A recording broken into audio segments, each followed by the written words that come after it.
himself. This guy is a fashionista.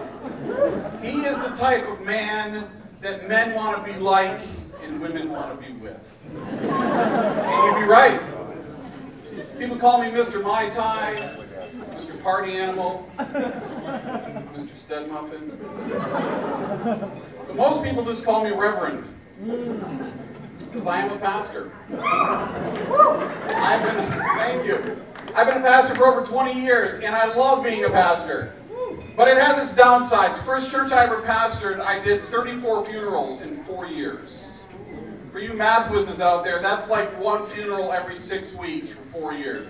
Honestly, people were just dying to get out of my church.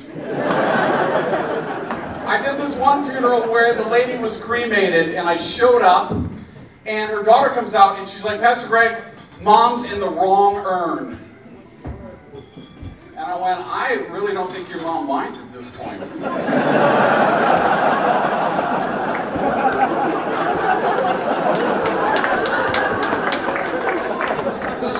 It gets worse. She says, no, you have to take the ashes from this urn and put them into this urn. I went, okay. Okay, no, hey, seriously, don't do this outside on a windy day. I turned to her and I said, I'm sorry, your mom wanted her ashes spread where? And I'm thinking the whole time, I am going straight to hell over this one.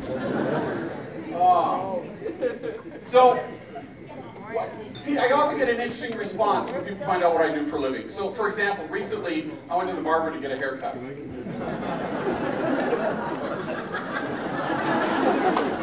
Seriously, I did. I went to the barber to get a straight razor shave.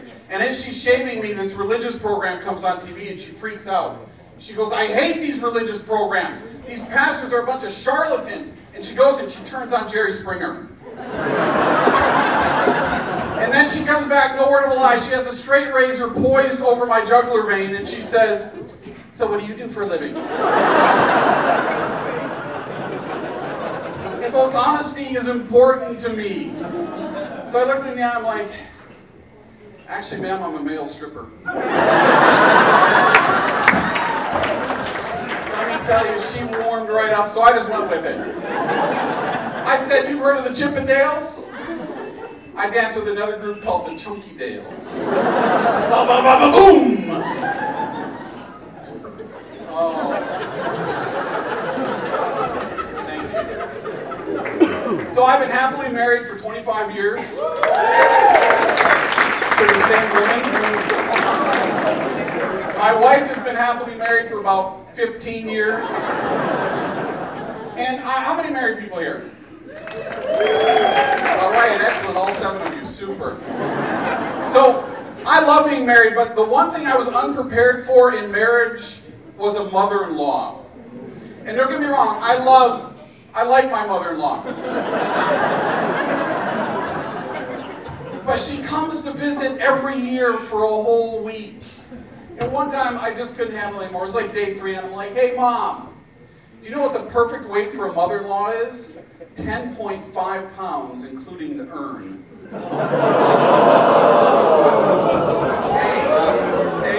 She cried, but she laughed. And I'm like, that's awesome. And then I got back, so my wife's like, you're a jerk, you need to feel bad about this. So I made up. I sent her 4 dozen long stem roses. Because, yeah, thank you. I get them free from the funeral homes.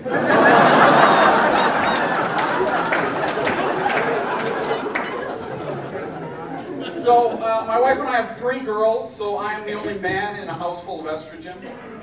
I fondly refer to my living situation as like living in the pink zone, Flower Tower, Chick Flick Central. And seriously, if you live with all girls, you'll understand this. There is something that happens to a man after you spend decades in the pink zone.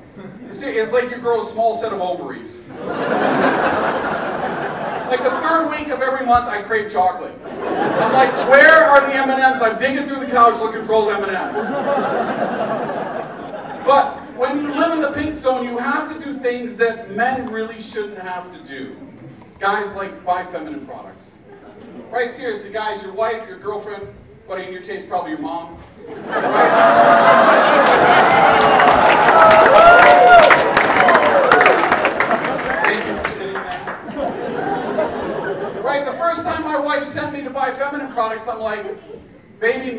buy these things. And all of a sudden she gets this look of violence in her eyes. And she's like, do it now!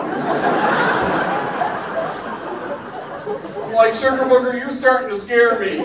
Man, listen to me, and I'm serious about this. 25 years of marriage, I have experience. Never, and I mean never, argue with a woman who sends you to the store for feminine products. Just do it. So I'm walking in the store, and I'm walking down the aisle, and it occurs to me, hey, everybody knows these aren't for me. I mean, that is, unless of course I'm buying tampons, because those could be for me. Because, no, seriously, those suckers stop a nosebleed like nothing we've ever seen. Seriously, any hockey players out there? Guys, seriously, just put a couple of those in your skate.